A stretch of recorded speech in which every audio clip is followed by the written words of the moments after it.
So I don't care if your kid is listening to Cardi B's Wet Ass Pussy, it's not going to destroy their future, right? The world's not going to come to an end if they hear WAP. Okay, so get over it, parents. Remember when we first met John McClane?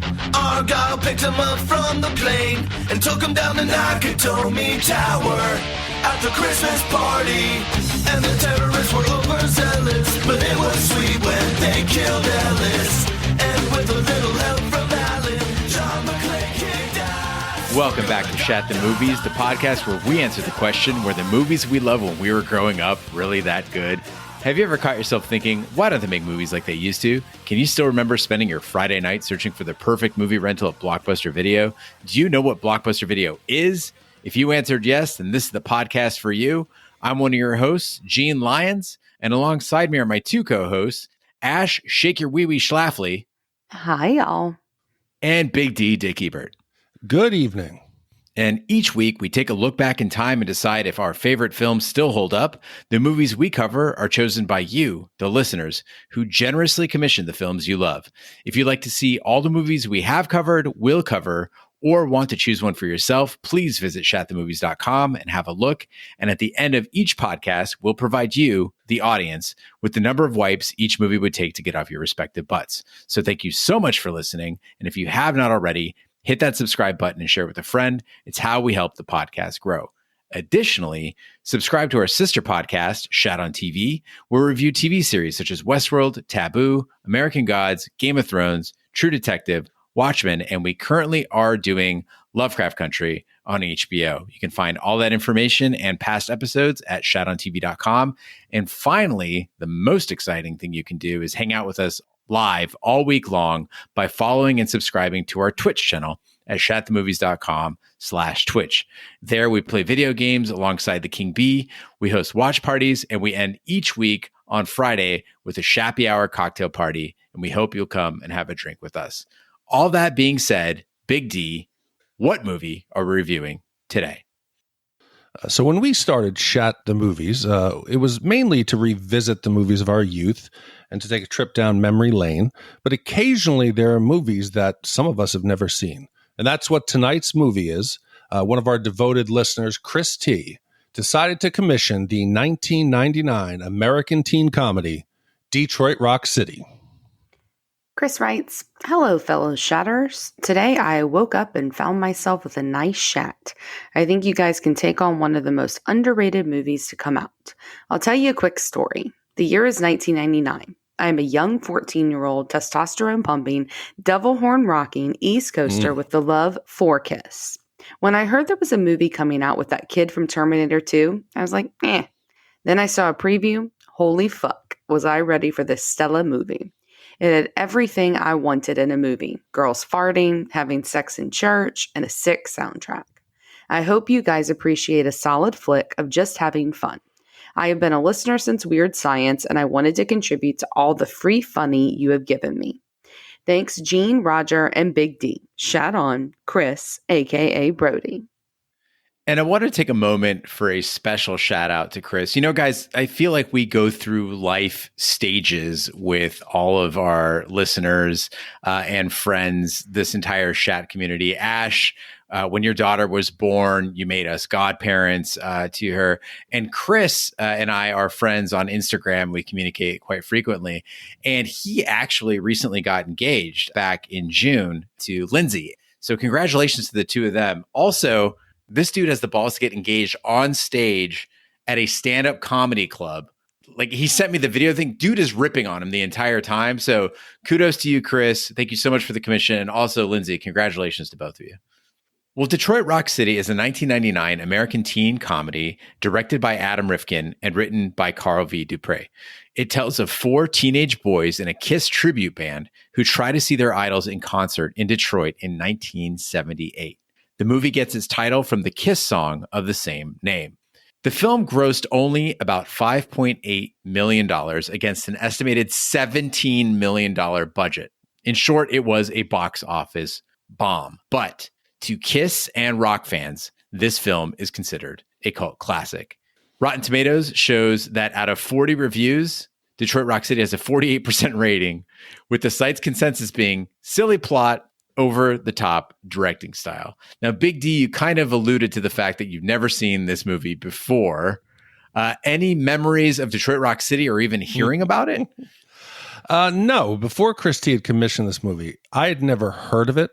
I'd never seen the poster. I'd never even heard anyone talk about it. I had no idea it even existed. And when you just mentioned the gross box office of 5.8 million, it makes sense because it doesn't seem like that many people actually did see it either. But, after watching it, I have to say, I feel very much like I did before I watched it. It has already left my memory, and it was not anything that I will be going back to see again. Boo. Oh, man. Our experiences could not be more different. I'm gonna pull the dead brother card on you, Big D. My brother died in 1982 from leukemia, and he was by far the coolest 9-year-old that ever wore a Mets bomber jacket and Sony headphones. And how do I know that? I mean, I was only 2 years old when he died. Well, this kid left me a WNBC cassette tape carrier loaded with tapes from Blondie, The Talking Heads, The Clash, and more than any other band in that case was Kiss. There was Love Gun. There was Destroyer. He had them all. And so I grew up listening to those tapes over and over and over again, trying to connect with my brother. And I grew up in an Iranian household, which by default makes it a disco household. And my dead brother's gift was like the only thing that kept my soul belonging to rock and roll. So fast forward to 1996, I'm 16 years old, and Kiss starts touring, and I'm like, holy shit, I remember this. I go back, I grab those tapes, and then a couple years later, we get Detroit Rock City in 1999. I rushed out. I saw it in the theater. Big D, my friends and I were so pumped, and I loved it so much that I didn't realize until this week that this was a box office flop. I figured everybody had seen Detroit Rock City, and it was like a 90s thing. I mean, I was one of those people who saw it. I mean, I remember seeing this in 1999. I had the opposite reaction of our commissioner, Chris, when he heard about Edward Furlong, that kid from Terminator 2, being in a movie. He was like, eh. I was like, mm-mm. So I went to see it because I was a huge Edward Furlong fan. And I also loved Kiss growing up. I've always loved their music. And I was excited, I remember, to see a movie about their music. So I don't know. I remember really liking it. I remember really enjoying it as a teenager. And I was a bit nervous about reviewing this. And I'll say, I think that Big D is going to be the odd man out because I didn't forget this one. This one definitely was a lot like what I remembered back in 99. And I want to be clear to you two and our listeners, this is not an indictment of Kiss. This is not the indictment of Gene's Guardian of the Galaxy mixtape. This is an indictment of the movie. Kiss was fun. I enjoyed them growing up. So let's separate the two. I hope you enjoy the ghost of a 9-year-old Iranian boy roaming around your house, Big D, because that's what you're going to get. He would hate this movie too. He really would. He'd say, what has become of Kiss? That's what he would say. Well, all right. In my brother's memory, roll the trailer, Big D.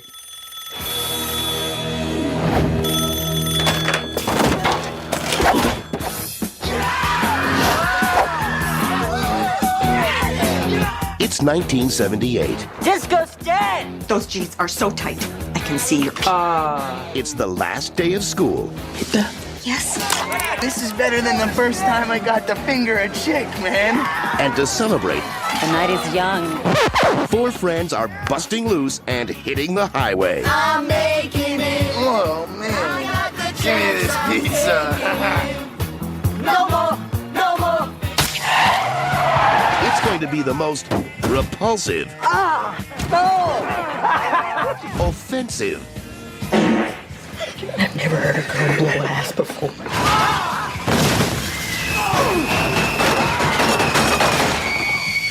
vile,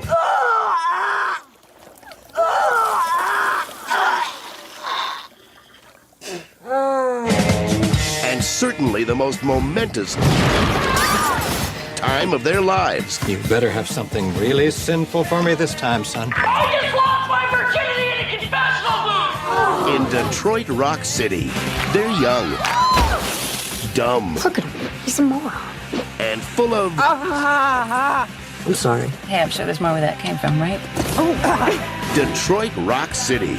It's a girl walking along the side of the highway. We should pull over and help her out.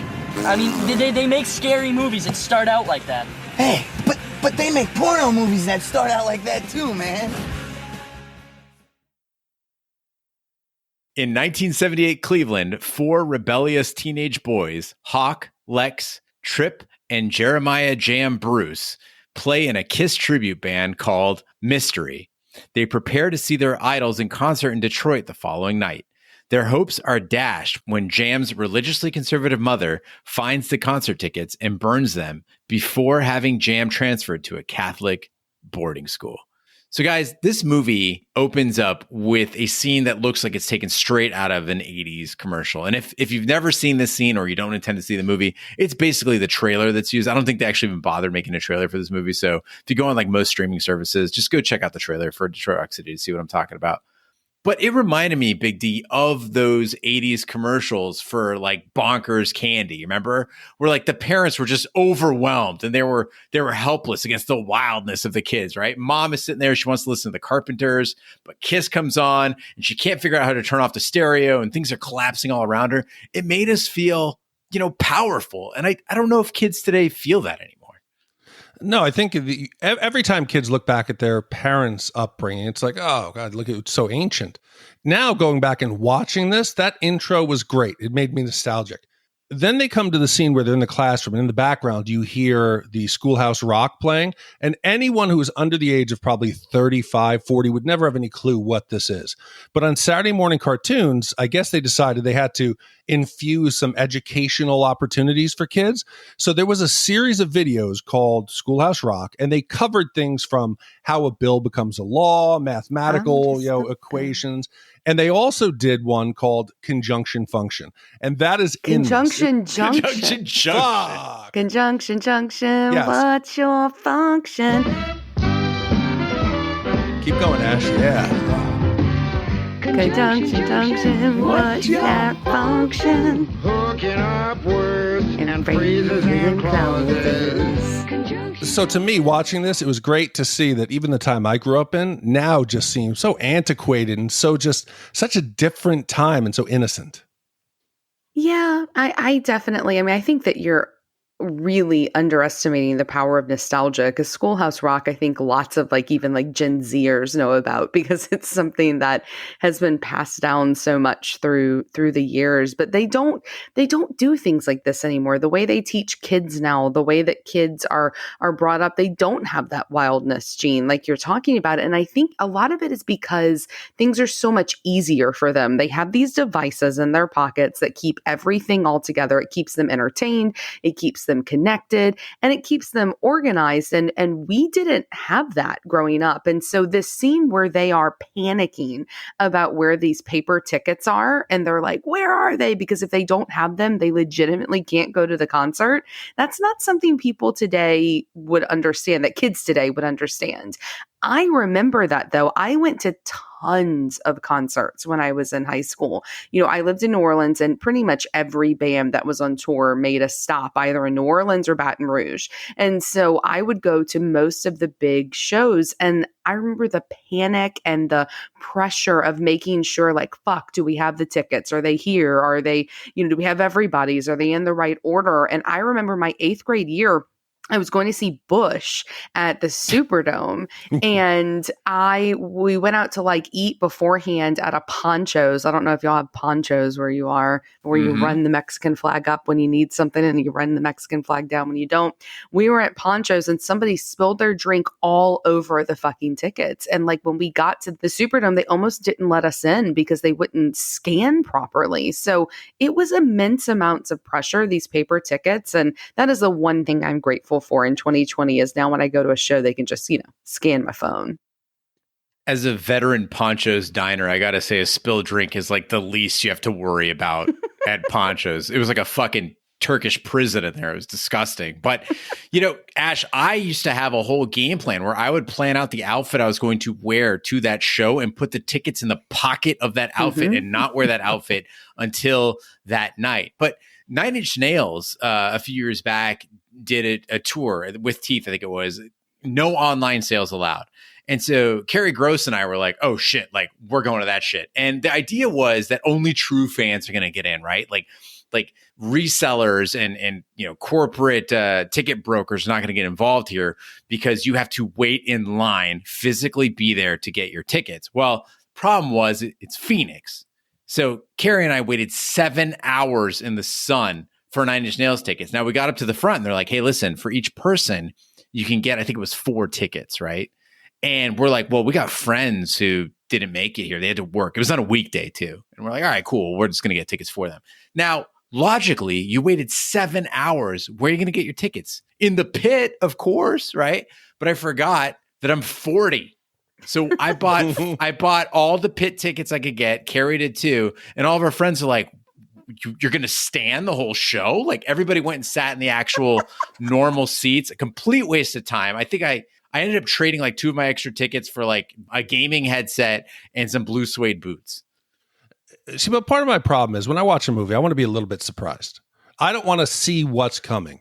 And from this opening bedroom scene, I know what's coming. Get the tickets out of the pocket. The mom hangs it back up. All you got to do is say, it's not my jacket. I'm going to bring it to school and give it to the rightful owner. He had so many options. So I'm like, okay, the tickets are going to get destroyed in the wash or they're going to get taken. And yes, surprise, surprise. Jam's mom finds the ticket. She calls him out into the hallway. She's lighting her cigarette. They knew she was going to light it. I'm sorry. I don't care. I would have knocked her over if she had taken my tickets. She didn't pay for my tickets. Later on, they're willing to risk their lives to maybe hold up a convenience store to go shake their wee-wee on stage, but they won't shove over an old lady? Come on. Listen, I love my mom. I would give my life for my mother, but if she's going to destroy my Kiss tickets, you're absolutely right, Big D. She's getting a palm to the face, swipity swoop. I'm running away with those things. You don't have to hurt her. No. Just push her and grab the damn tickets. But again, the movie would be over. It'd be like Die Hard if Bruce Willis just had a reliable phone connection.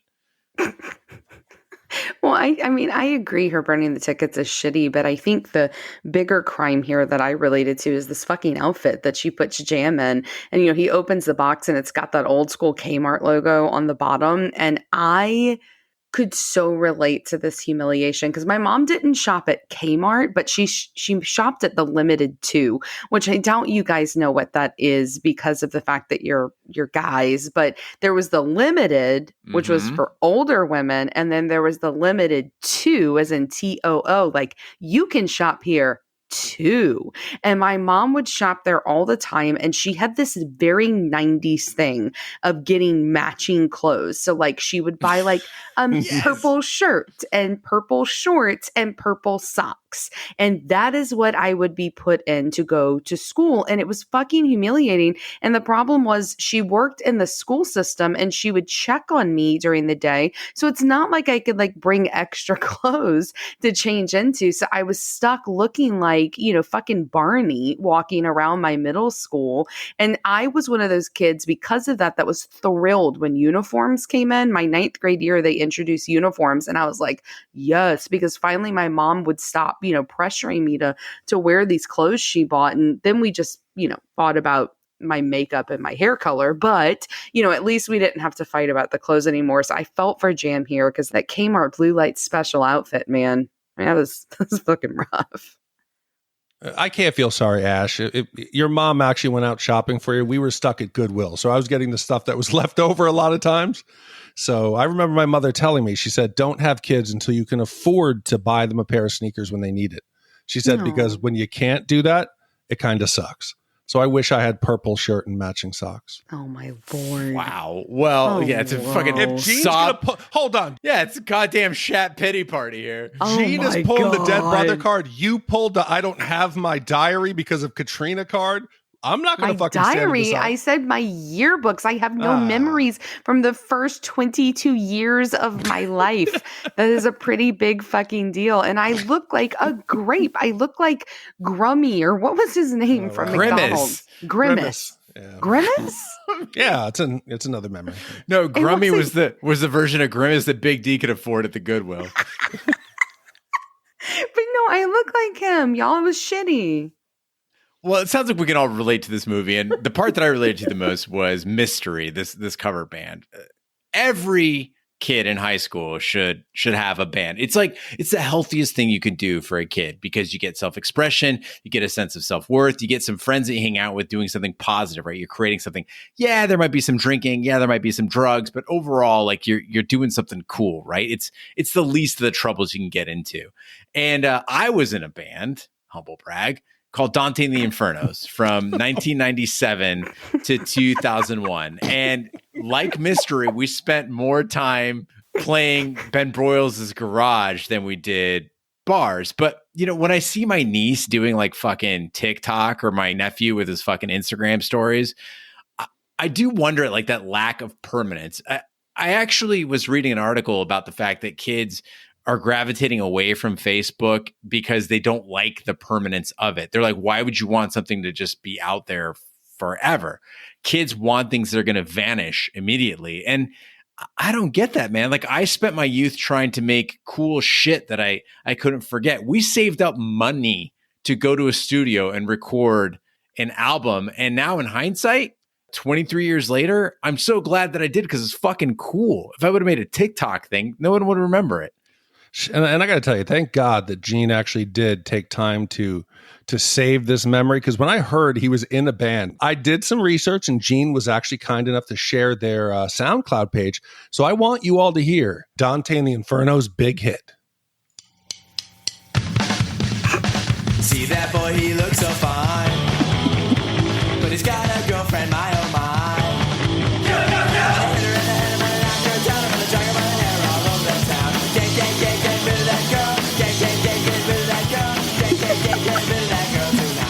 Still holds up, y'all. Okay, I'm embarrassed to say it is catchy. It is catchy. I found myself listening to it a couple times. So really wasn't that bad. You know, I thought it would be something much worse. But this movie does do one thing well. It's a lot of the shortcomings that I've already started to mention, but the music is great. The soundtrack is fantastic. And I think music plays such an important part of any movie. It helps set the tone. You really feel like Forrest Gump. You feel like you're back in the era. It brings the audience into it. We can reminisce about the times we had growing up. But about 10 minutes into the movie, I realized there's a song every 30 seconds. And it started to feel forced. I was wondering if they were worried that the plot wasn't going to keep people engaged. So they're like, okay, give them another hit. Give them another hit. Give them another hit. I felt it started to take away from the movie. Yeah, Big D's that motherfucker that like sees The Godfather and he's like, there's so many Italians in this movie. It's a movie about Kiss, man. Like it's a movie about youth. When you're young, rock and roll is in your fucking veins, man. It's there every second. You don't shut off the rock and roll. Fuck, Dante and the Infernos for life. You know, but parents sometimes make you, shut it off. I mean, like we have here with Jam's mom.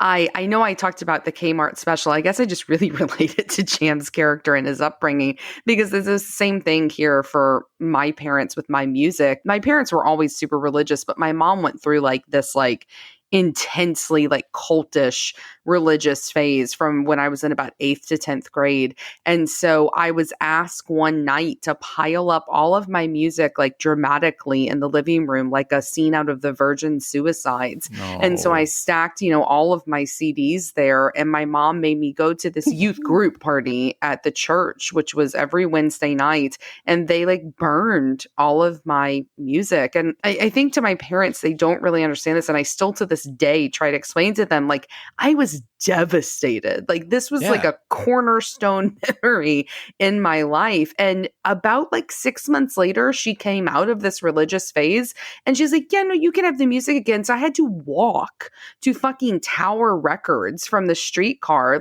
every weekend with my allowance to go buy and replace the music that I had lost. And so nothing made me not want to take on her belief system more than the fact that her belief system, fucking took away my music. And to make it worse, when they saw what kind of music I had, they took my fucking door off its hinges for about 6 months. I didn't have a door because of Nine Inch Nails and Pumpkins and Rage, and I had Manson, and they didn't know who the fuck these people were, but they just saw the album covers and they're like, oh, well, these people are demonic. So I lost my fucking door in the process too.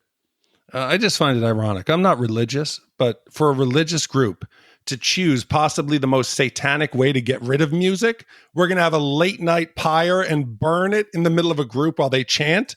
It's why they burned witches. They believe, you cleanse through the fire so that you don't burn in hell. Well, it's true. The night is dark and full of terrors, guys. Yes. Well, Tripp wins tickets and backstage passes from a radio contest in Detroit, and the boys plan to rescue Jam from the boarding school. Disguised as pizza delivery boys, they drug Father Philip McNulty using a pizza topped with hallucinogenic mushrooms and set off with Jam for Detroit in Lex's mother's Volvo to pick up the tickets. While on the highway, they get into a road rage incident with disco fanatics Kenny and Bobby after Tripp accidentally throws a slice of pizza on their windshield. They beat up the disco duo and continue their journey before picking up Christine, who walked out on Kenny due to his behavior. So the cutting class scene I really loved. I think this is kind of like a consummate like teen movie scene, and also just a rite of passage in your life as a teenager. And I thought it was actually captured pretty accurately. I mean, I loved to ditch school. I mean, did either of you guys ditch often? I just stayed home a lot. Like I would just tell my mom, I don't want to go to school today, but I didn't go anywhere fun. I just stayed home. Well, growing up in the 80s, we did not have an SRO, like a police officer on site. We didn't have any cameras. There was nothing. But I still don't think I ditched. I don't know why, but maybe I just took my education more seriously. I have a doctorate. Did you run out and cut out on that? No, but I'm just saying I took my education pretty fucking seriously. But who doesn't ditch in high school? No. You have to ditch. Like go to McDonald's, go do something. Well, one Shat host did not take his education seriously, and that was the King Bee. And when he was 19 years old, he was the security guard from Detroit Rock City. Guys, there was a day where he comes home and he's so frustrated. He's in his apartment and he's like, he used to work at Motorola. He was a security guard at Motorola. And it was a government facility. And one of the engineers or programmers or something was trying to leave with a laptop. And you got to imagine King Bee, 19 years old. He's got one of those retractable like keychain things going on. He's got the security guard uniform, massive fucking mutton chops. Now, granted, as the lead singer of Dante and the Infernos, I also had massive fucking mutton chops. But the point is, the King Bee tried to stop this person from leaving Motorola and got told, why don't you fuck off, Elvis? And no matter how tough he tries to act or how cool he thinks he is, I will never forget that story. King Bee, you fucking dork. Come on, King Bee was just like Richard Jewell. He was trying to do the right thing. You know, he was he was just actually trying to stop somebody from stealing stuff. You know, King Bee, that was probably one of the few times he did something because he thought it was the right thing. Maybe that turned him onto the path of I don't know what's it. Yeah, maybe amateur pharmacy. Yes, exactly. Well, upon their arrival in Detroit, the boys discover that Tripp did not stay on the phone long enough to give the radio station his information, forcing the station to give the tickets to the next caller. Hawk finds a ticket reseller who suggests he enter a male stripping contest to raise money for tickets. He loses the contest after vomiting, but is offered payment for company by an older woman. Tripp plans to mug a child for his ticket, but is confronted by the boy's older brother, Chongo. Tripp tries to rob the store with a Stretch Armstrong doll disguised as a gun, but he ends up thwarting a real robbery attempt and is rewarded $150. Tripp gives that money to Chongo's gang, but they beat him up anyway and steal his wallet. The opening scene when they finally get to Detroit, like the first scene there, you know, all these people are walking through the streets. They're, you know, crowding all this area. And I couldn't help but first think, woo, that looks really wrong because we're not used to crowds anymore.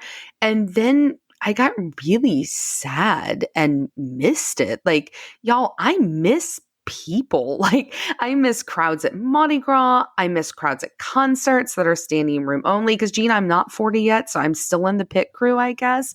Pit crew? You're in the pit crew? What are you, changing like tires? The pit crew. Like, the crew. Y'all, this shows how uncool I am. Like, the crew. The guys in the pit. You know, I love the way that like you're forced to like all move together because you can't really move.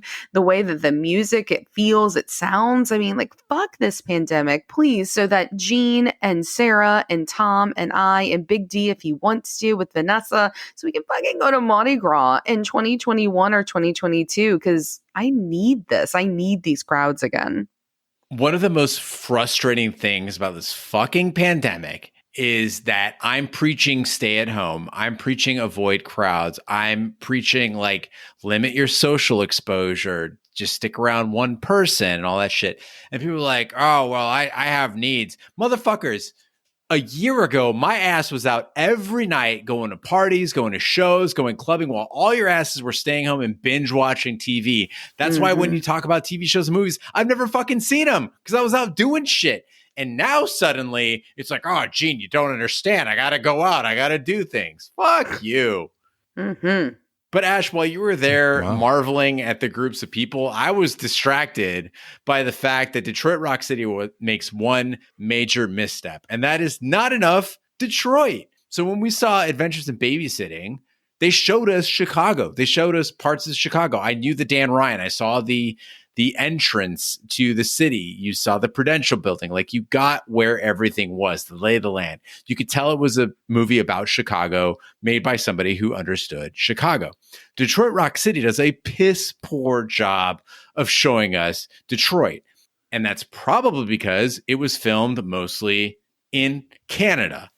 What in the actual fuck? Like, I understand that Canada's right across the border, but it's Detroit. It's like an all-American city. And you're going to film it in Canada when you have Detroit in the damn title? Anyway, my girlfriend and Shappy Hour guest star, Sarah, pointed out that the boys... Listen, I didn't know how to bring this up, guys. I'm sorry to crush the hearts of so many Shat listeners. And I always cringe when anyone mentions a significant other on the podcast. But listen, Tom, Vanessa, we're going to introduce Sarah. What the fuck ever. Anyway, my girlfriend, Sarah, she pointed out that the boys' path through Detroit is all wrong. I should highlight the fact that she's from Detroit.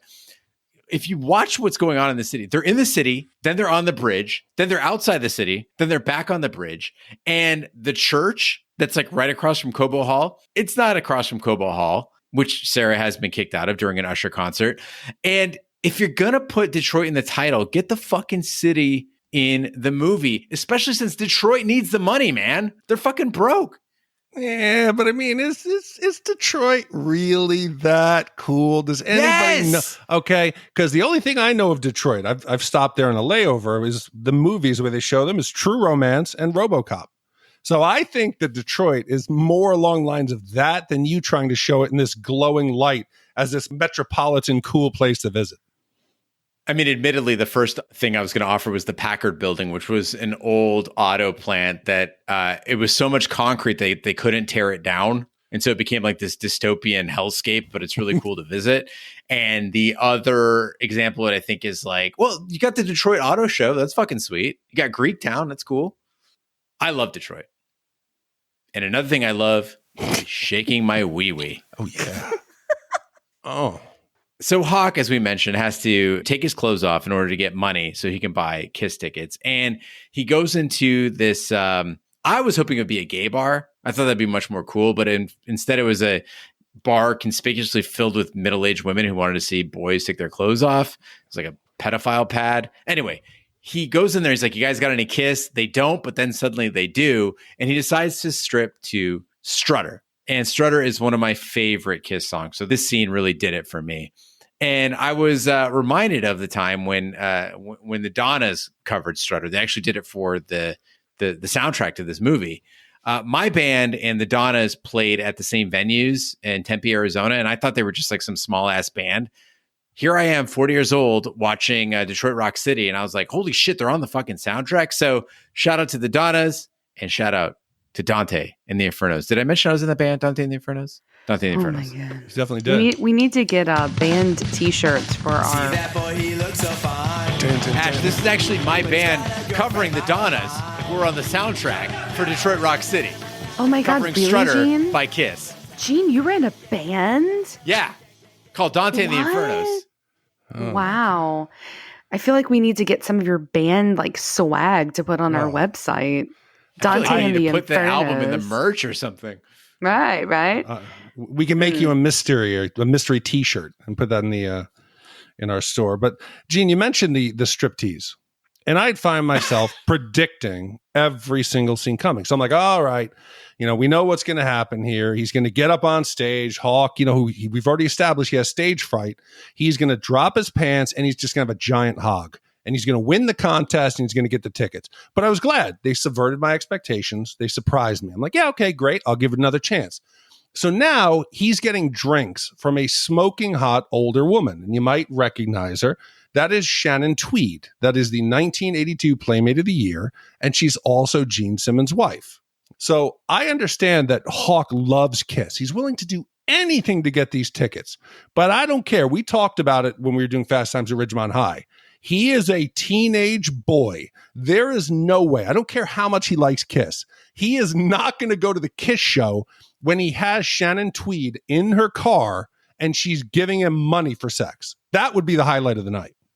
Okay, two things. One, she did not give him money for sex. The money was for company. And secondly, his dick already threw up. What's the best night in the world? It's getting drunk on bourbon, nutting in a fucking car, and seeing Kiss. I'm into it. Sounds terrible. What part of that? It does sound like a great night. Fuck Kiss. Nutting in a cup. No, in a car. Why did you say nutting? What is this? It's like a bukkake video. Like, you take me out, we go and you nut in a cup and we go see Kiss. Like, what a shitty night. I like that the deal breaker for Ashley is where she nuts. Oh, it's in a cup? I'm fucking out. It's not where I nut, it's where they nut. It's like, I don't want you to nut in the cup. Like, I'm there. Do you want to share with the listeners where you'd like them to nut? Where's the appropriate place? Well, not in a cup. So we'll just leave it at that. You heard it here, folks. If you're out with Ash in Detroit before a Kiss concert, wherever you nut, don't do it in a cup. Don't do it in a cup. Well, Lex sneaks backstage with the concert loading crew, but he is caught and tossed over a fence where he encounters a group of vicious dogs. He wins them over and saves Christine from car thieves, while Jam encounters an anti-Kiss rally and is spotted by his mother, who drags him to church for confession. There, Jam is seen by Beth Bumstein, a classmate who is moving to Ann Arbor. They make love in the confessional booth before parting ways. Jam goes back to the rally and tells his mom her extreme religious views have caused him to despise religion and rebel. She apologizes to him, remarking to the crowd, they grow up fast. So now, to keep myself interested in this movie, I've started a game where I'm going to predict what's going to come. So for the second time, the movie surprised me. I was convinced when he went into the confessional that he was going to say, oh, I'm just trying to get the tickets. And we were going to see that he's this cool priest and he's going to give him the tickets. And he's like, yeah, okay, thank you, Father. And he's going to go out and he's going to catch the show. But no, instead, he loses his virginity in the confessional. And I think it's hot. I think it would be a great way to lose it. But I just wanted to know, has there ever been an inappropriate place that either of you have had sex? Yes. Do tell. Where someone did not nut in a cup. Tell us. No nutting in a cup. No, I mean, I think, well, first of all, I think it inappropriate means something different to everybody. But no, I mean, I've had sex in a church. Sacrilegious. That's just terrible. See, your parents didn't burn enough of your CDs. That was the problem. Maybe they burned too many of my CDs. But no, I mean, everybody I knew in that youth group had sex in that church. That was a dirty fucking church. Don't blacklight the church. That's all I'm going to say. Dirty fucking church. I never had sex in an inappropriate place, but my first kiss was in a football stadium. That's where you're supposed to kiss, right? The bleachers. So boring. I do not believe you have never had sex in an inappropriate place. You've never had sex in a bathroom in a public place. No. You've never had sex at a restaurant, on a plane, in a car in a parking lot at Target. Well, yeah, the Volvo. Right. So you've had sex in an inappropriate place. That's what Volvos are made for, Ash. Right. But still, you're not supposed to have sex in a Target parking lot. Why not? Well, because you're supposed to shop at Target and not fuck at Target. I You had fuck sex at in a movie Walmart. theater. You shop at Target. Like I'd like sex- a I'd- drive-in or an actual theater? Oh no, I had sex on the floor of a movie theater. Was it during Rocky Horror Picture Show? No, it was a carpeted floor. It was in towards the back row You think no, it's carpeted. of the what was his name? It was Harrison Ford and It was Josh. with a guy? Shut your mouth. It was the movie with Josh Hartnett and Harrison Ford. They were cops. Hollywood Homicide. Oh, Hollywood. Hollywood something, Homicide. Yeah, so we had sex, Vanessa and I, in one of the back carpeted rows. What? Yes. Yeah. As you can tell, we were dating at that time. I don't Because think I've that ever doesn't had happen when sex you're with my married. husband in an inappropriate place. Maybe that's why I married him. I don't think I've ever had sex with your husband in an inappropriate place. Well, there's still time. But enough about our spouses. Let's talk about Jam's first time, Beth. Beth is a goddamn fox. She is played by Melanie Jane Linsky, who, check this shit out, was married to none other than Westworld's Jimmy Simpson before dating John Ritter's son, Jason Ritter. Like I said, she's a fucking goddamn fox. Everybody wants her, right? Anyway, this all sets us up for another great kiss gag in here because Beth is what? A ballad that appears on Kiss's 1976 album, Destroyer. Again, thank you, Big Brother, for that one. This sex scene I loved. And why? Because it was the reverse of everything we saw in Fast Times at Ridgemont High, right? It was meaningful. It was epic. It was tender. It was smile-inducing. I was like fucking happy for the both of them, the freedom that they found. I fucking loved it. It would have been way hotter if she had been blowing him while he was giving the confessional. I would have been more into that. I feel like this is like a fantasy of yours because I don't know if that would have been, especially with that Why creepy not? ass priest. I was like, with a teddy. Did she have on a lace? What was it? So he'd be like, a lace cheetah print bra. and he'd be like, well, she, and then the priest would kind of be into it. No. He finishes, they get dressed, and they run out, and the mother chases them. So maybe it's a fantasy, but I think it would have been more entertaining. Not Yeah, to quote Dr. Gonzo from Fear and Loathing in Las Vegas, Well, Jam did have a nice, first time, but I think his speech he gets to give later was even better than that. I think any kid that's angsty wants to give a speech like this to their parents at some point in time. And I love the fact that he just kind of like lays it all out there and gets his day. I remember really wishing like, oh my God, I wish I could say those things to my parents because as much angst as I had, I was actually still a really respectful kid. Like I respected my parents and I wasn't rude to them and I didn't curse at them or, do anything like that. I was always very kind to my parents. And inside I was like, well, fuck you. But outside I was like, oh, absolutely. Of course. Thank you so much for giving me life and money and things. So I really could relate here. And even at 37, I was like, God, that would have been nice. But man, I don't understand. Why do parents, every generation does this? They hate the music that their kids listen to. If you go back to like the 50s, you see all the protests about Elvis because he was like gyrating his hips and his pelvis and he was dancing. So back then, the parents were like, oh, this is terrible. It's going to destroy the American values. In the 60s, all the parents thought it was going to turn into some pot-smoking hippie. Then you go like in the 70s, you have what we're seeing here. The mothers against Kiss because they're demonic and they're going to make the kids devil worshipers. In the 90s, you had Marilyn Manson. Why is it that every generation does this? You got to realize the music is not going to screw up your kids. It doesn't matter really what they listen to as long as they have a good, stable home. So I don't care if your kid is listening to Cardi B's Wet Ass Pussy. It's not going to destroy their future, right? The world's not going to come to an end if they hear WAP. Okay? So get over it, parents. Can we please on Shappy Hour now instead of good evening for the cheer bit be little Big D saying wet ass pussy? Done and done. It's pretty amazing. But I do think you have a point here. But as a parent myself, like I've reflected on this a lot because I don't want to be one of those like lame ass parents. But I think already, Finn is into things that I'm not into.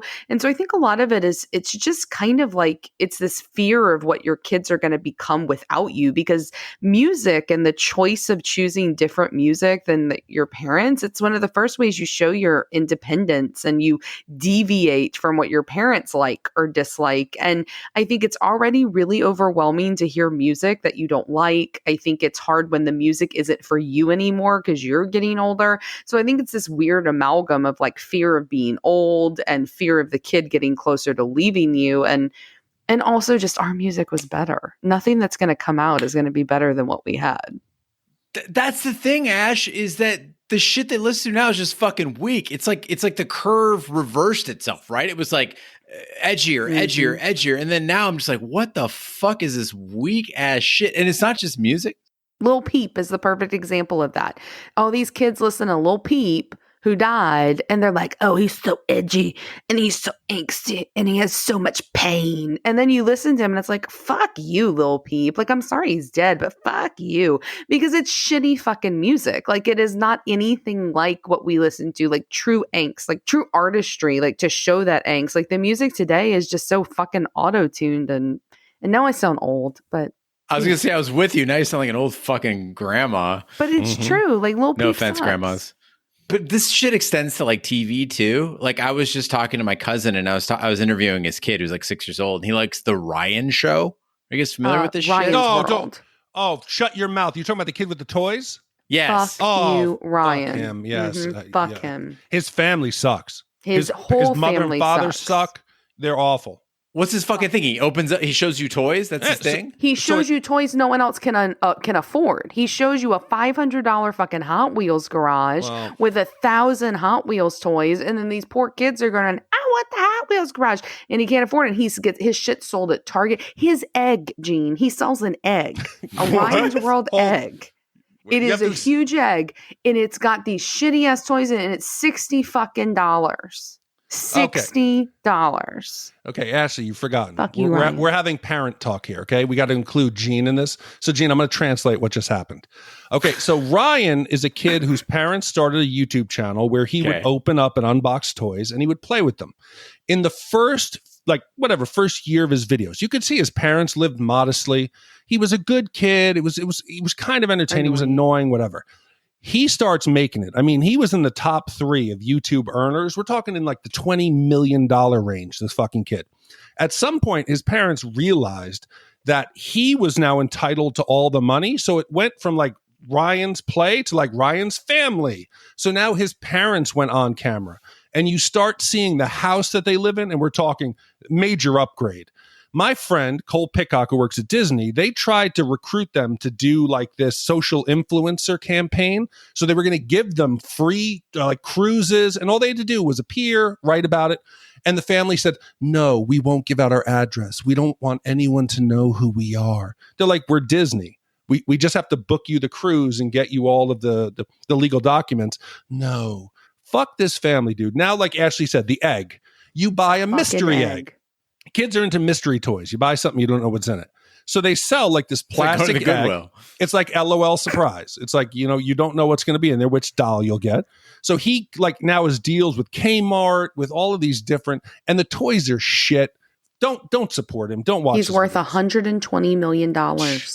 Fuck that motherfucking kid. He's going to be, fuck him. Hate him. Hate that kid. I want to slap the father. That's the one I want to slap. All of them. I want to slap all of them.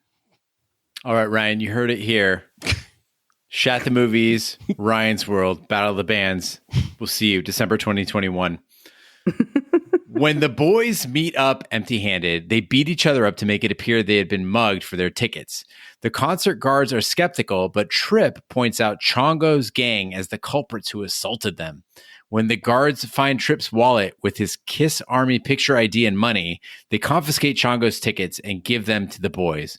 Shocked and elated, they entered the concert hall as Kiss plays the title song of the film. So, Kiss, you can't deny the fame and what they've accomplished with their career. Gene Simmons, even though Gene Lyons does not like him, he has managed the brand of Kiss and turned them into a major moneymaker even till today. And their look, the makeup, the war paint, those platform boots, the fireworks and all the shit that they would do, that made Kiss famous. And they did it because it was kind of their reaction to the 70s glam rock style that they wanted to stand out. They thought it would help them succeed. And I found myself thinking, it must have been so liberating to be in Kiss, to be worldwide known. You're putting out some of the most popular music in the world, but yet you can remain anonymous. They could take their makeup off.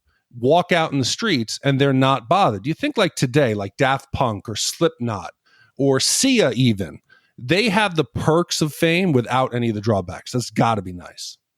Well, especially when you're not that good looking, because later in their careers, like they took the paint off, and they did music videos, and I was like, holy shit, these guys don't look great. But, they did suit up again for this movie, which I was super excited about. So in this scene, it's 1978, Cobo Hall, Detroit. The kids walk in there, and I'm like, wait a fucking second. This is Kiss from 1999. Like, they're definitely a little bit older than they were in the 70s. It's not some young standards. This is actually Kiss. And by the way, if you're like sitting there like me and wishing that you could have seen Kiss live in 78, there's nothing wrong with that wish, but they did not sound this good live. I've heard the recordings from this actual show. It didn't sound great. And a lot of people are surprised by that. Like if you don't listen to Kiss, if you're not familiar with Kiss, they don't sound like freakish. It's straightforward rock and roll. Like it's just normal ass rock. Sometimes I guess sort of disco, but their album sounded great. The live act was pretty stripped down. I mean, it had some like kick-ass stage effects, but it's just fucking rock, man. Well, and I talked about missing crowds earlier, but that goes hand in hand with live music. I miss live music. I miss dancing to live music. I miss clubs, like not like unsta clubs. Like I'm talking about like the kind of clubs I go to.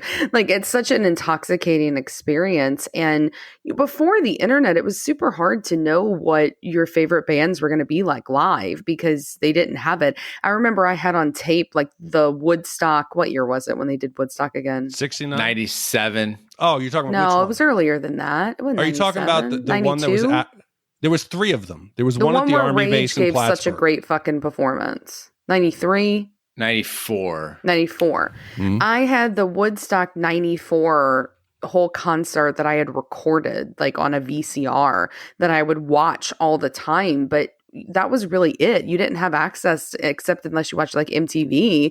And so I remember being so excited to see these artists in person. It was almost like you were like in another world.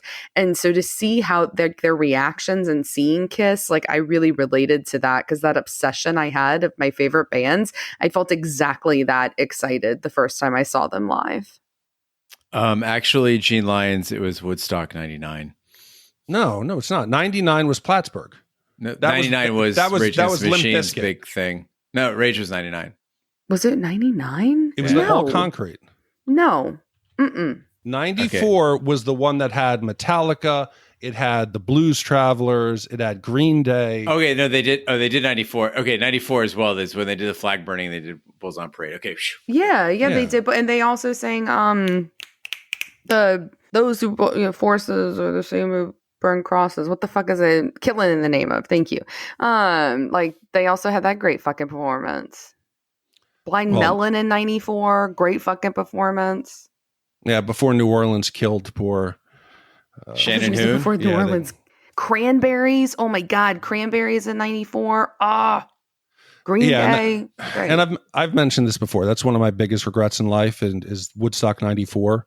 That I had a friend who's like, hey, let's go. He's like, I have a bottle of Jack, I have a Subway sub and a sleeping bag. Let's go. And I was like, it's raining. I don't think I'm going to go. My fucking dumbass didn't go. Of course, his ass hopped the fence and went in. It was one of those great experiences in life. So I want to ask you guys, because music's obviously the big part of the movie. What was your first concert that you remember that you chose to go? Because like my parents, they took me to Sha Na Na, and I don't count that. So what was your first concert? Mine was 10,000 Maniacs at Radio City in 87.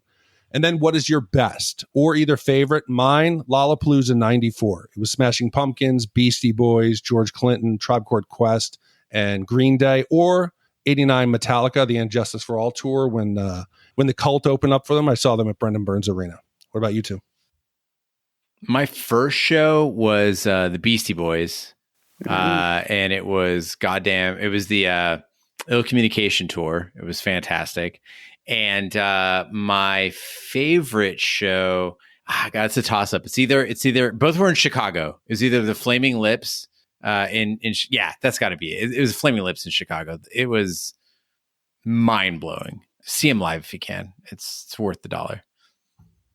Yeah, my first concert that like I went to with friends was Bush in 95 in Baton Rouge. That was my first concert. My favorite, like the best concert, it would probably be a tie between Sigur Rós 2 years ago in Austin, which was just, I mean, I cried the entire show, which sounds like it wasn't good, but like I'm not a crier, and like it was just so fucking emotional and it was amazing.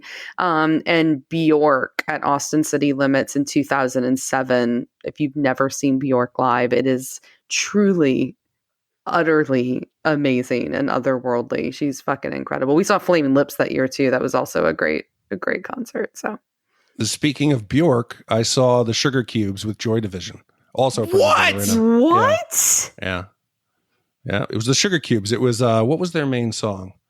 Happy Birthday. Happy today. Yeah, Happy Birthday. Yeah, it was that. I would literally give most of my left pinky to see that show. Oh, and even better, the third act was Public Image Limited, which was Johnny Rotten, or what was his name? Yeah, Johnny Live. Johnny Rotten. Yep. Yeah, it was a good show. Wow. Fuck, man. Fuck. Well, good show. Normally, you guys would hear me complain about a movie where things are just too serendipitous. But I didn't care with Detroit Rock City. I know a movie's got me when everything just works out and I'm not mad about it at all. And the film sets the tone for this, right? There's like this over the top, absurd way that everything works out, and it just adds the fun. Like think about the radio station giving away the tickets, right? They're in Cleveland. They happen to be in shop class. They put like a metal tube on top of the radio and it picks up a radio signal from Detroit. They tune in exactly the right time. They get exactly 4 tickets. There happen to be backstage passes. And then, I don't know if you guys caught this in the shop scene too, though, like a light bulb goes on in the background exactly at the right time. They're 106th to call in. When Lex is cornered by the dogs, that little basset hound shows up with a Frisbee. They run into Chongo, which ends up paying in dividends when they get the tickets from them. Listen, God wanted them to see Kiss, man, and they saw it, and I'm totally okay with that. I'm not. Well, now comes the point in the podcast where we do our Shat Score. Shat Score is our way of telling you how many wipes this movie would take to get off your respective bums. 5 wipes is a terrible movie. It's vomiting into a pitcher on stage when all you meant to do is go win some money and shake your wee-wee. And 0 wipes is seeing Kiss live in 1978 at Cobo Hall with backstage passes. We'll start with you, Big D. What is your score for Detroit Rock City? And I'm sorry, I don't want to be the wet blanket on this podcast, but I thought it was unfunny. I didn't think it was original. I think it was missing that authenticity and the humor that made something like Dazed and Confused great. It's obvious they wanted to be a movie like that, but I don't think they do it that well. I think they failed at it. If you wanted to be this teen comedy, something like Superbad, where they're funny and you relate, I didn't feel that connection. So for me, unfortunately, I give it a 3.5 wipe score. Well, I love this movie as a teenager. I love it now. I get so much about these guys. I get their love for music. Gene, you talked about waiting for 9 Inch Nails a few years ago. I mean, I remember as a teenager, like camping out overnight for tickets to shows. I mean, this was a huge part of my life. And I have these amazing memories with my friends waiting for the concert, getting to the concert, getting ready for the concert, afterwards, like when your ears are ringing for, hours and you just feel this fucking high. Like I loved that. And I could feel that and relate so much to that experience in this movie. And the homophobic slurs, which we didn't talk a lot about in the podcast, there's a lot of them.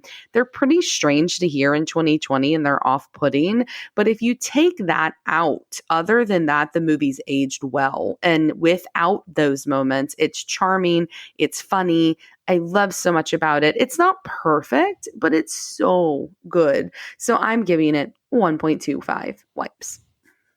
He's mumbling like an old man. No, you two are acting like this is I'm destroying the memory you had of going to a concert. This is a movie. This isn't you going down and sitting into the pit crew and dancing, moshing around the bush. Whatever. You wish you were cool enough to be in the pit crew. You're kicked out forever because of your score. Big D's the guy that goes to a wedding and boos, but he says, I don't hate any of these two people. No, I he's just the hate one this going, wedding. Please shout. You know what I mean? Well, listen, Ash, I agree with you that the homophobic slurs were a little bit out of place. But again, we're supposed to be reflecting 1978. It wouldn't be that uncommon to hear. And we kind of forgive that sort of thing in movies that we watch if they're era appropriate. Another thing I had a problem with was the Ron Jeremy cameo. Like, that did not age well. Like, listen, guys, Ron Jeremy's a piece of shit. He's always been a piece of shit. We all kind of fucking knew it. I was frankly surprised that he appeared in so many movies like Orgasmo and Detroit Rock City when dude is a fucking piece of shit. And I'm glad that he's getting his fucking comeuppance now. It'll never be enough, but fuck Ron Jeremy. Anyway, that does not mean it's a bad movie. I am convinced that Detroit Rock City was made for people like Chris and people like Lindsay and people like Ash and people like me. It connects on so many levels. And the soundtrack, which remember came out in 1999, I think Guardians of the Galaxy largely fucking ripped off. Like, you want to talk about Surrender being on there? You want to talk about Fox on the Run being on there? This is fucking Guardians of the Galaxy just done way, way earlier. This movie celebrates these like sunset years of real rock before it collapsed under the weight of cynicism and synth and music videos. Remember, MTV hadn't hit yet, right? Like, this was the pinnacle. This was as fun as rock was going to get. What I love about it is that shot it in such a moving way. It's so kinetic. It's constantly in motion. There's these swipe transitions, frantic behavior, car chases. I fucking love it. The phone gag, the girls' bathroom stalls collapsing, the fights, the explosions. It's just a delight to watch. And if it fails at anything, it's showcasing Detroit, which is an amazing city, but it does a fantastic job showcasing an era, a spirit, and a band that is Kiss. I fucking love it. For me, it is one wipe. So for me, it is one wipe. So one wipe from me, 1.25 wipes from Ash, and 3.5 wipes from Big D. Dick Ebert comes out to 1.91 repeating. And where does that put it in the pantheon of Shat? So, Gene, with a score of 1.91 repeating, that now puts it alone in the 74 spot. It is slightly worse than Dogma and Heathers and slightly better than Tombstone and Pet Sematary. I like it. I'm happy for you. I wish we could watch Escape to Victory again. Oh, good. Much more enjoyable. All right. Well, Big D, as we take off our power mullets and put on our detective caps, I believe you have some investigating to do. I do. And this is the part of the podcast where I like to do Shat on investigation. And occasionally we've done this when there's a serious allegation made that needs to be uncovered and have the light shine on the truth. So last week we got a voicemail from someone that had just a shocking allegation. They alleged that someone on this podcast had farted during the recording. So I had to go back and at first the allegation was made against Gene Lyons. So I went back and I looked at the individual tracks. And then I came to a shocking realization. The fart noise could easily be heard on Ashley track. So I shared it and I said, Gene, you've been cleared. This is an Ash fart. Ash said, no, it wasn't me. So what I had to do was, because I wanted to really be as thorough as I could, because our listeners, they deserve only the best. I went back and I did some deeper investigation. I had some specialized tools I used to analyze the waveforms. So I'm going to share them all with you. Here is the original part where the fart can be heard. Oh, shit. There's that guy from CIS, whatever. Okay, so in case you didn't hear it, I'll play it again where I only isolate the alleged fart. Right. There it sounds like it wasn't a fart. So I slowed it down even further, and this is what I found. Right. The fart noise wasn't a fart, actually. It was Ash saying right. So, Ash, I have to apologize for accusing you of flatulence while recording. And let the caller know that I've come to the bottom. Mystery is solved. It was not a fart. It was just Ash saying right. So, guys, if you're wondering where your Twitch cheers and subscription money, where your commission money goes, it's to give Big D the latest tools, the greatest tools in forensics, so that he can isolate Ash's grumbles of disdain when we record the podcast. Mm-hmm. That's how we uncover the truth. What are we doing next week, Big D? Oh, well, Gene, next week we have another commission. And this commission came from Richard M., and he wants us to do the 1986 American comedy horror film, which takes place after a comet causes a radiation storm on Earth. Machines come to life and turn against their makers. Holed up in a North Carolina truck stop, a group of survivors must fend for themselves against a mass of homicidal trucks.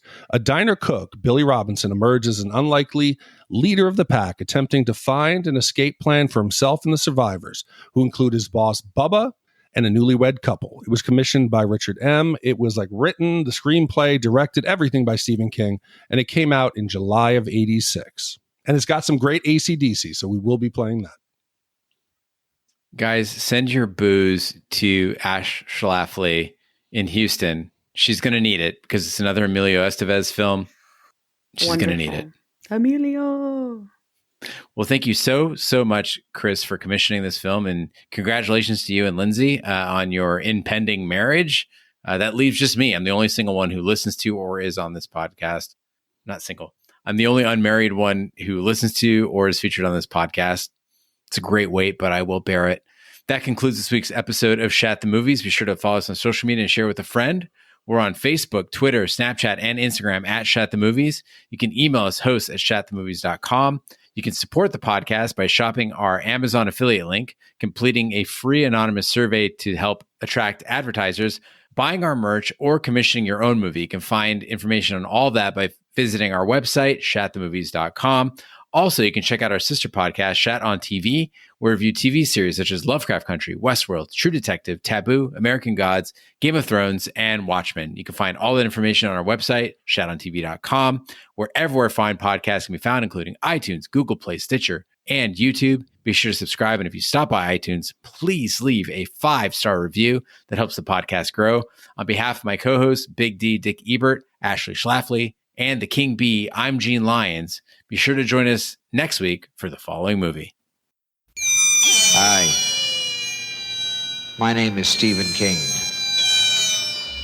I've written several motion pictures, but I want to tell you about a movie called Maximum Overdrive, which is the first one I've directed. Wow.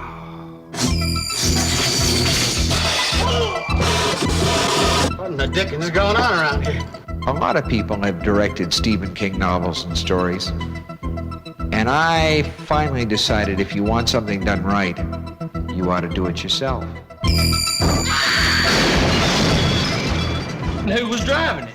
I don't know. Curtis! It's coming after us! It was my first picture as a director. And you know something? I sort of enjoyed it.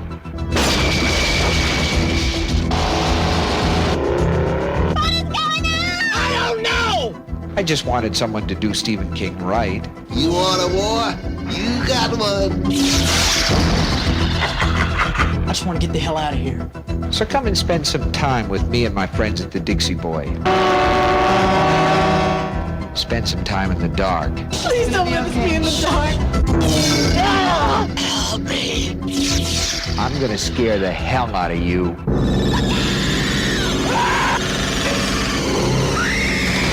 And that's a promise. You're going to get us in an awful lot of trouble, man. We already in trouble. Maximum terror. Jesus coming and he is. Maximum King. Maybe tomorrow will be our world again. Dino De Laurentiis presents Stephen King's Maximum Overdrive.